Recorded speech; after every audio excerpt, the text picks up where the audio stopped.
ओम अज्ञानतिमिरन्धस्य अज्ञानञ्जनशलाखया चक्षुरुन्मिलितं येन तस्मै श्रीगुरुवे नमः। नमो विष्णुपदाय कृष्णप्रेष्ठाय भूतले श्रीमते भक्तिवेदान्तस्वामिनिति नामिने। नमस्ते सरस्वती देवे गौरवाणी प्रचारिणे निर्विशेष शून्यवादी पाश्चात्य देशतारिणे। जय श्री कृष्ण चैतन्य प्रभु नित्यानंद श्री अद्वैत गदाधर श्रीवासदि गौर भक्तवृंद। हरे कृष्णा कृष्ण कृष्ण हरे हरे, हरे राम राम राम हरे हरे। हरे कृष्ण। तो प्रहलाद महाराज जो हैं, उनके जो गुरु शंडा और अमरका थे, उन्होंने जो प्रश्न पूछे थे कि सच सच बताओ, कौन आकर के तुम्हारी जो है इस प्रकार से बुद्धि को विपरीत कर रहा है, किसने तुम्हारी बुद्धि भ्रष्ट कर दी है, साफ साफ बताओ, झूठ मत बोलो। तो उसका उत्तर जो है प्रहलाद महाराज दे रहे हैं। एक ये भी प्रश्न उठ सकता है हमारे मन में कि भाई देखो, अगर हम एक परिवार हैं, हमारे एक परिवार के सदस्य को कोई व्यक्ति मार देता है, तो क्या वो मेरा शत्रु नहीं कहलाएगा? जो भी हमारे परिवार के सदस्य हैं, सब व्यक्तियों को समझना चाहिए कि भाई वो व्यक्ति शत्रु है, उसने हमारे परिवार के सदस्य को मारा है। तो यही उनके शंडा और अमर का गुरु ने पूछा था कि बाकी जो असुरगण हैं, बाकी जो तुम्हारे सहपाठी हैं, वो भी असुरों के ही पुत्र हैं, उनके अंदर तो ये विपरीत बुद्धि नहीं है कि भाई विष्णु ने हमारे एक परिवार के सदस्यों को मार दिया, हिरण्याक्ष को मार दिया देवताओं का पक्ष लेने के लिए, तो वो तो हमारा शत्रु है ही। तुम्हें भी तो यही सोचना चाहिए प्रहलाद कि तुम्हारे ताऊजी जो थे, जो तुम्हारे पिता के भाई थे, उनको मारा विष्णु ने। तो तुम्हारी मानसिकता भी तो यही होनी चाहिए कि भाई भगवान विष्णु हमारा शत्रु है। लेकिन शत्रु होने की बजाय तुम तो उनके मित्र बन गए हो। ये विपरीत बुद्धि किसने कर दी तुम्हारी? तो ये प्रश्न जो है उन्होंने पूछा था। उसका उत्तर देते हुए ही वो कह रहे हैं तो उन्होंने उत्तर देते हुए कहा, सह यदा अनुव्रतः पुंसाम।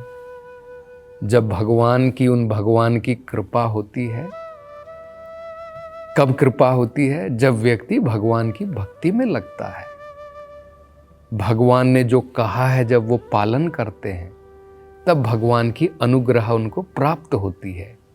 तब क्या होता है? पशु बुद्धि विभिद्यते। तब ये जो पशु की बुद्धि है कि ये मेरा दुश्मन है, ये हमारे मित्र हैं, ये पशु की बुद्धि नष्ट हो जाती है।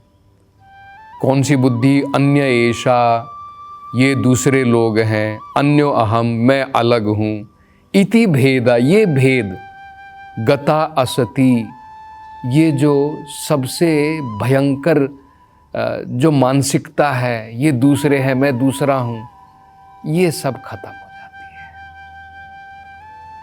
तो अब ये जो है बड़ी महत्वपूर्ण बात ये समझनी है कि अगर व्यक्ति की ये समझ में आ जाए कि भाई हम सब जितने भी जीव हैं, हम सब भगवान की ही संतान हैं, हम भगवान के ही अंश हैं। और अंश का मतलब क्या होता है? अंश का मतलब होता है, जैसे ये हाथ है, ये शरीर का अंश है, ये अंश जो है शरीर की सेवा के लिए बना है। अगर हाथ ये कहना शुरू कर दे कि भाई मैं नहीं दूंगा, इस शरीर को भोजन नहीं देने वाला हूं, तो हाथ को ही प्रॉब्लम होगी। वो आपने सुना है ना, एक बार क्या हुआ, ये शरीर के सारे अंग जो हैं ये सोच विचार करने लगे कि हम काम करते हैं, ये शरीर भोगता है सब कुछ, चलो हम स्ट्राइक कर देंगे, अब हम लोग जो है इसको भोजन बिल्कुल नहीं देंगे। तो क्या होगा, एक दिन बीत गया, 2 दिन बीत गए, हाथ जो है बिल्कुल कमज़ोर पड़ गए, पांव लड़खड़ा रहे हैं, आंखें बाहर आ रही है, व्यक्ति जो है चल नहीं पा रहा है। तब उनकी बुद्धि ठनकी कि भाई कुछ तो रॉन्ग हो गया, प्रॉब्लम हो गई। जब से हमने शरीर की सेवा छोड़ी तब से हम लोग प्रॉब्लम में हैं। दोबारा शरीर की सेवा प्रारंभ की और दोबारा सब खुशहाल हो गए, सब तंदुरुस्त हो गए। यही हमको समझना है, भगवान पूर्ण है, हम अंश हैं। अंश जो है प्रेम भक्ति से भगवान से जुड़ा है, सेवा से जुड़ा है। जीवेर स्वरूप होय नित्येर कृष्ण दास। हम भगवान के सेवक हैं, और ऐसे सेवक नहीं जैसे भौतिक संसार के सेवक होते हैं ना दास, वैसे नहीं। हमको गलत नहीं समझना चाहिए। तभी हम लोग सोचते हैं कि नहीं मैं तो मालिक बनूंगा भाई, मैं सेवक क्यों बनूं? क्योंकि संसार का सेवक जो है एक्सप्लॉइट करते हैं, हम उनका शोषण करते हैं। ए चलो उधर जाकर के काम करो, ये करो। मालिक ऑर्डर चलाता है और सेवक जो है ऑर्डर का फॉलो करता है। लेकिन क्या आपने कभी समझा है प्रेम में उल्टा होता है?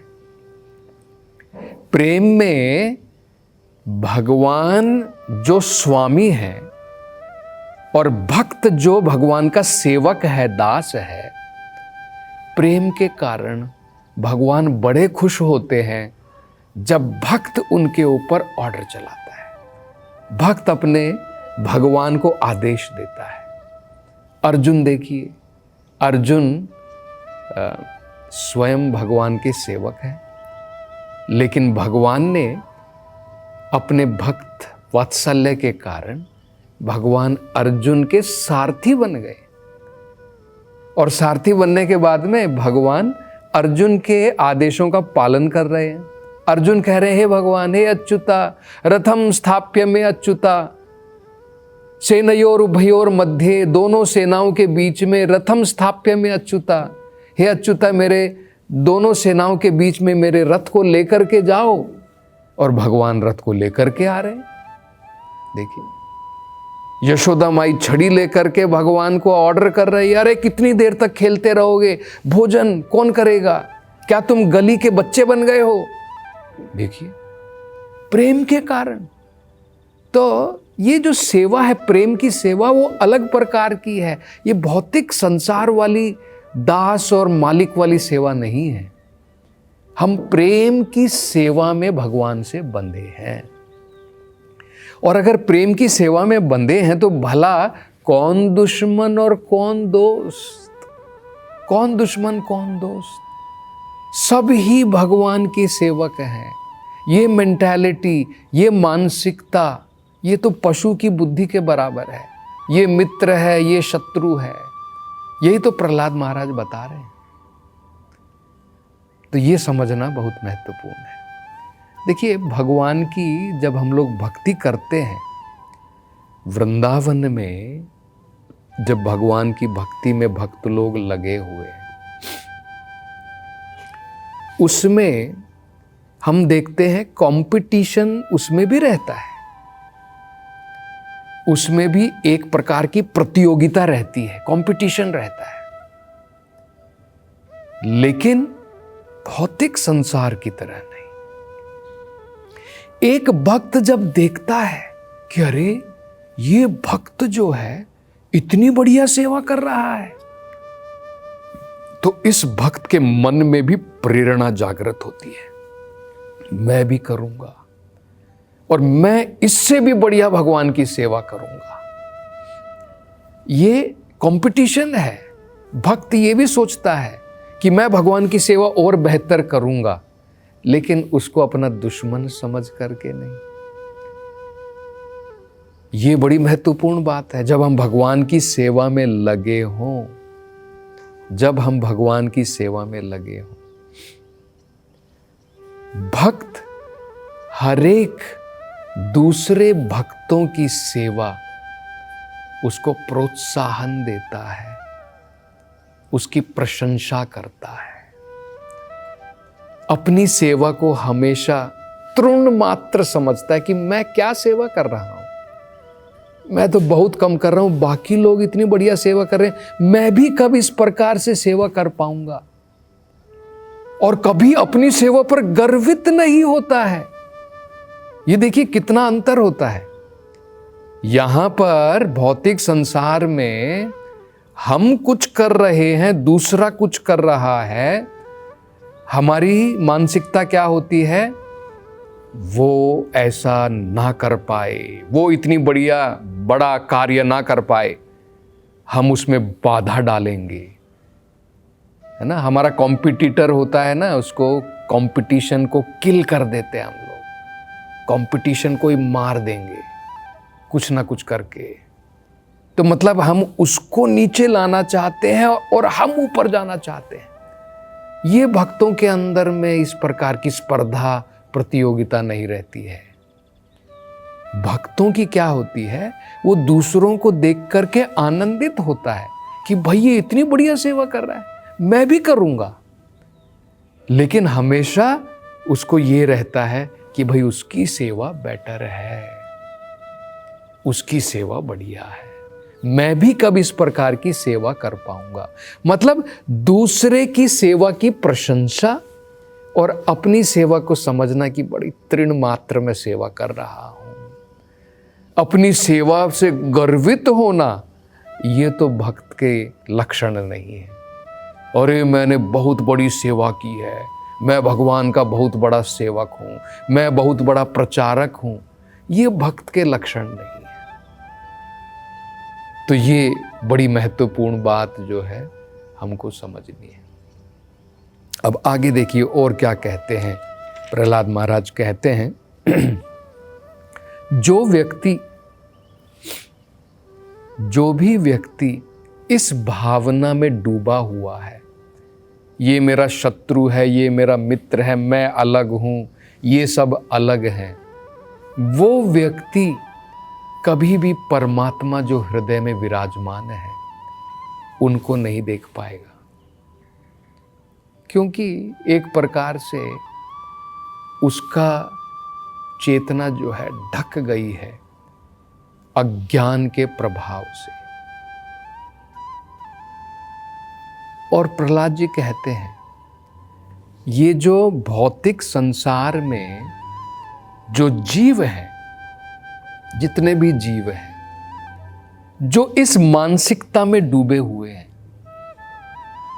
किस मानसिकता में, मैं और मेरा और वो और पराया, मेरा मित्र उनका या मेरा शत्रु, जो इस प्रकार के द्वंद्व मोह में डूबे हुए हैं माया के प्रभाव के कारण, वो परमात्मा को कभी नहीं देख पाएंगे, उनकी बातें कभी नहीं सुन पाएंगे। अन्यथा परमात्मा सबको निर्देश देते हैं। लेकिन अगर कोई नहीं चाहता है, भगवान जो दिशा दे रहे हैं वो कुछ और करना चाहता है, तो भगवान मजबूर होकर के उसको उस प्रकार की ही दिशा देते हैं। जैसे उदाहरण के तौर पर हिरण्यकशिपु जो है, उसने अपने मन में ठान लिए कि मैं ही भगवान हूं, कोई दूसरा भगवान नहीं है। अब भगवान क्या करेंगे? अब उसके मन में उसकी इच्छा पूरी करने के लिए भगवान उसको उस प्रकार का ही ज्ञान देंगे, उस प्रकार की ही बुद्धि प्रदान करेंगे उसकी इच्छा पूरी करने के लिए। पिताजी मजबूर होकर के कई बार अपने शैतान बच्चे की इच्छा पूरी करने के लिए और उसको सही रास्ते पर लाने के लिए कई बार उसकी इच्छा पूरी कर देते हैं। जैसे उदाहरण के तौर पर प्रभुपाद जी बताते हैं कि उनका जो पुत्र था, उनका जो बेटा था, वो बहुत पूछता था, पिताजी ये पंखा चल रहा है, मैं इसको हाथ लगाना चाहता हूं। पिताजी ने बहुत समझाया, बेटा ये पंखा चल रहा है, तुम उसको हाथ लगाओगे चलते हुए पंखे को तो तुम्हारी उंगली कट जाएगी। ऐसे पंखे को हाथ नहीं लगाते। बहुत समझाने के बाद में भी जब उसकी समझ में नहीं आया तो प्रभुपाद जी के मित्र ने उनसे कहा, देखो एक काम करो, ये ऐसे समझने वाला नहीं है, पंखे को स्विच ऑफ करके, चला करके, बंद करके हाथ लगाने को बोलो। तो प्रभुपाद जी ने क्या किया, चलते हुए पंखे को बंद किया, स्विच ऑफ कर दिया और पुत्र का लगा ले बेटा, हाथ लगा ले। तो हाथ लगाए तो टक करके जोर से आवाज आई। अब पंखा तेज तो नहीं चल रहा था, उंगली तो नहीं कटी, लेकिन उसको दर्द तो महसूस हुआ, घबराहट आ गई। अब उसकी समझ में आ गया कि भाई ये तो मैं, पिताजी जो है बहुत समय से कह रहे थे बेटा पंखे को हाथ मत लगा, मेरी समझ में नहीं आ रहा था, अब अनुभव हो गया। अब पिताजी कहेंगे बेटा लगा ले हाथ, चलो पंखा चल रहा है हाथ लगा ले, क्या वो लगाएगा? नहीं।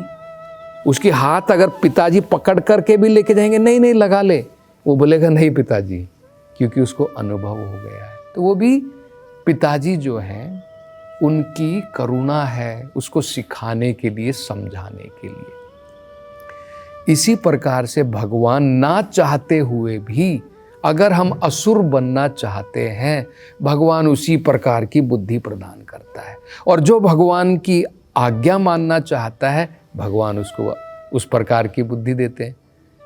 तेषाम सतत युक्तानाम भजताम प्रीतिपूर्वकम, जो प्रीतिपूर्वक मेरी भक्ति में लगा, भगवान कहते हैं ददामी बुद्धि योगम तम, उसको मैं बुद्धि प्रदान करता हूँ। और जो भगवान को भूलना चाहता है, मत्तः अपोहनम च, वो मेरे को भूल जाए, इस प्रकार का ज्ञान भी मैं उसे प्रदान करता हूँ। तो और आगे इस बारे में चर्चा अगली कथा में करेंगे। हरे कृष्णा।